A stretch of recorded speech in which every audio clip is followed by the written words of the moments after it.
pessoal, eu sou a professora Poliana e esta é a videoaula de Sistema Respiratório, parte 2.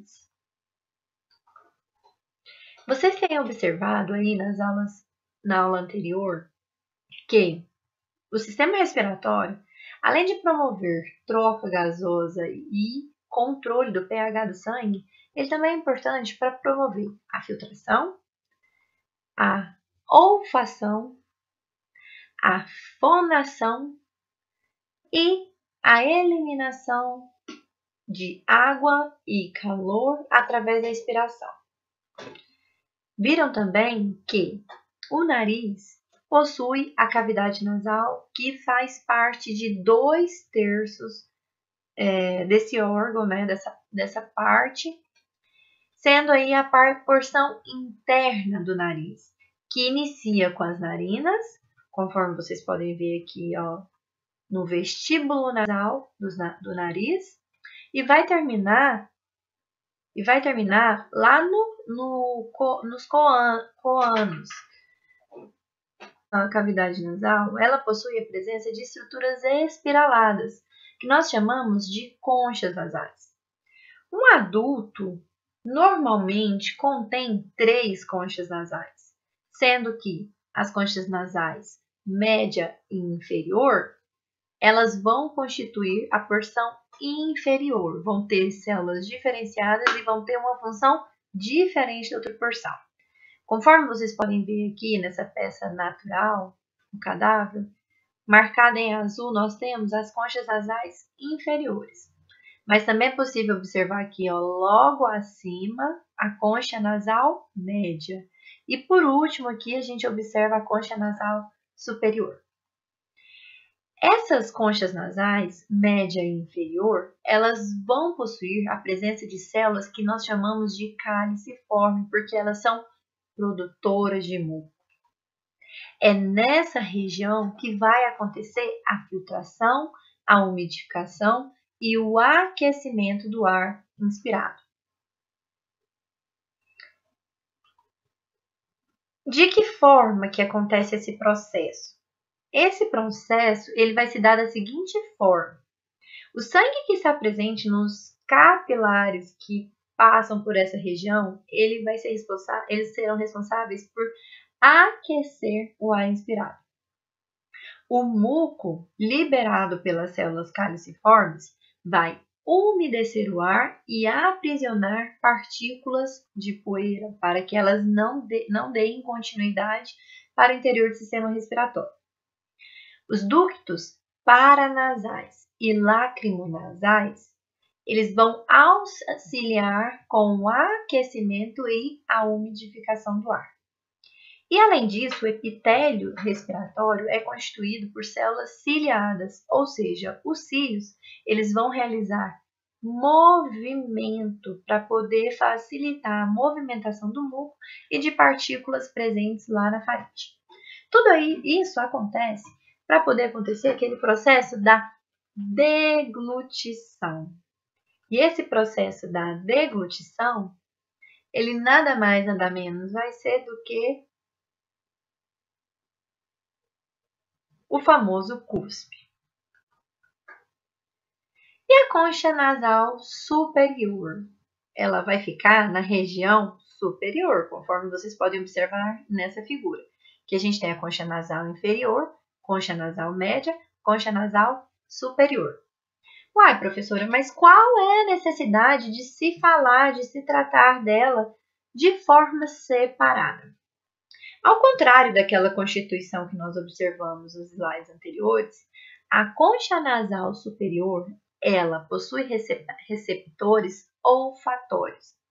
Possui a presença de células de sustentação e células basais, mas ela não vai possuir células caliciformes. E assim, ela não produz muco. É nessa região que vão ter a presença das terminações nervosas do nervo olfatório, que é o primeiro par de nervos cranianos. E vai ser através dessa relação que vai ser estabelecido na cavidade nasal, nariz, a função de olfação. Então, quando você fala que o seu nariz cheirou bem ou cheirou mal, com certeza isso é uma afirmação verdadeira. E entre as conchas nasais, que estrutura está presente ali naquele local? Vão haver, por causa do formato espiralado das conchas nasais, a presença de espaços. Esses espaços são chamados de meatos nasais. Os meatos nasais são vias importantes aí, succiformes, para permitir a movimentação do ar e aprisionar gotícula de ar ou poeira durante a expiração ou inspiração, atuando aí como um defletor. Quando o ar é umidificado, aquela região ali ela precisa ter umidade. Essa umidade ela vem de dentro para fora no processo de expiração. E aí é possível reter esse ar porque nós temos a presença dos meatos nasais. E aí, professor, onde vão ficar os meatos nasais? Então, observem aqui essa figura. 1, 2 e 3 estão representando as conchas nasais superior, média e inferior. Esse espaço representado pelas setas e pelos números 5, 6 e 7 vão se referir aos meatos. E da mesma forma a gente fala meato nasal superior, meato nasal médio, meato nasal inferior. Qual que vai ser exatamente o trajeto do ar na cavidade nasal? Muito fácil. Ele entra pelo nariz e vem sair aqui na faringe, que, aliás, é um órgão que também se comunica aí com o sistema digestório. Só isso? Não. É certo? Mas vai além disso. Depois que o ar adentra aqui na inspiração, as narinas ou vestíbulos nasais, conforme vocês podem observar aqui na setinha, ele vai chegar na cavidade nasal. E antes de passar para os coanos, que é a porção final da cavidade nasal, que é representada na terceira seta, quase, ele vai fazer uma passagem pelos seios paranasais através de estruturas que nós chamamos de ductos. Ductos são espécies de canudinhos, canalículos, que permitem a comunicação entre cavidades. Isso aí vai permitir aí que o ar ele se locomova em ossos da face e do crânio, conforme vocês podem observar nessa figura, que a gente tem seios maxilares, seios etimoidais, seio frontal, ou seja, ductos dos seios paranasais permitem a passagem do ar pelos seios paranasais localizados no osso frontal, o osso etimoide que vai ficar bem aqui na porção central, o osso esfenoide na base do crânio e os ossos maxilares na lateral do nariz. E só depois disso, desse trajeto, é que vai acontecer do ar seguir para os pulmões. Esses seios paranasais, então, eles vão surgir a partir da cavidade nasal. Por quê? É lá que vão constituir os ductos paranasais. Seios paranasais, eles vão receber seus nomes de acordo com os ossos que eles estão acontecendo. Então, nós observamos 6 seios paranasais. No osso frontal, no osso etimoide, no osso esfenoide e nos ossos maxilares. Eles vão estar relacionados com um processo inflamatório bastante comum na população, que é aquele chamado sinusite. Então, primeiro eu quero mostrar para vocês aqui, Isso aqui é uma imagem em que eles mantiveram aqui, a dentição com o septo nasal, mostrando aqui, olha aqui o seio paranasal maxilar, que é o que está presente aqui na maxila. Olha aqui o seio frontal. E depois, em um outro ângulo, onde eles têm os músculos sendo demonstrados. Então, essas linhazinhas são aí para representar a passagem dos ductos paranasais, o trajeto dos ductos paranasais a partir aí, ó, da relação com as conchas e meatos nasais.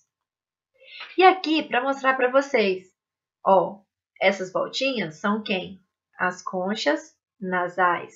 O espaço entre elas são os meatos nasais. E aí, quando a gente vai entrar em contato com a cavidade na maxila, ou no seio frontal, ou aí nos etimoidais ou esfenoidal, a gente tem os ductos nasais, ou ductos paranasais. Aqui, do lado esquerdo do vídeo, você tem o seio de uma forma normal. O ar entrou, o ar saiu. Enquanto do lado direito, a gente observa a presença de infecção. Pode ser uma alergia também. E aí a gente tem um processo inflamatório sendo instaurado nesse local. E aí esses ductos paranasais, eles entopem, promovendo aí a proliferação, por exemplo, de bactérias, vírus, fungos e complicando a sinusite. Por isso que é muito difícil a pessoa sarar da sinusite, por essa questão delicada da anatomia, difícil de se tratar, difícil de fazer drenagem, é bastante dolorido. E só para vocês terem ideia, diariamente é comum produzir 1,5 litro de mucos. Como vocês podem ver observado aqui nessa imagem, ela está representada por 3 cores. Por quê? Ela é um tubo afunilado, totalmente constituído de parede muscular para poder sofrer contração. Tem uma túnica mucosa, porque ela vai ter contato com o ar, sendo necessário aí ter uma barreira de proteção. E também com o alimento. Esse é o órgão que também acontece lá no sistema digestório. É uma via comum. E ele vai se estender, a faringe vai se estender desde os coânos até a laringe, sendo dividida conforme a altura do órgão que ela está comunicando. Dentro dessas 3 regiões, nós vamos ter uma região que eu chamo de superior. Essa região superior vai ser a parte da faringe que vai chegar até o palato mole. O que é o palato mole, professora? Quando você coloca o dedo lá no céu da boca, tem uma parte que é dura. Mas se você tenta colocar seu dedo mais lá para dentro da boca, você observa que você chega numa parte mole. Então, na verdade, o corpo humano possui um palato que é duro, porque ele é constituído de osso, junto com o músculo, e um palato que é chamado de mole, porque ele é construído basicamente de músculo, que vai terminar na úvula, que é a campainha da garganta. E aí, por isso, a gente chama essa porção da faringe de nasofaringe. Depois, aqui, ó, em azul, nós vamos ter uma segunda porção da faringe. Essa porção é a porção média. É a porção que vai comunicar com a parte oral. E ela vai se estender até um osso que nós chamamos de osso hioide, tá? Aqui representado, ó. O osso hioide é um osso muito delicado, que não faz parte axial e nem do esqueleto apendicular, é um osso acessório. E assim vai constituir o que a gente chama de orofaringe. E por último, representado aqui em roxo, nós vamos ter a porção inferior da faringe. Essa porção inferior é a parte laríngea da faringe, que vai chegar até a laringe, que é o próximo órgão.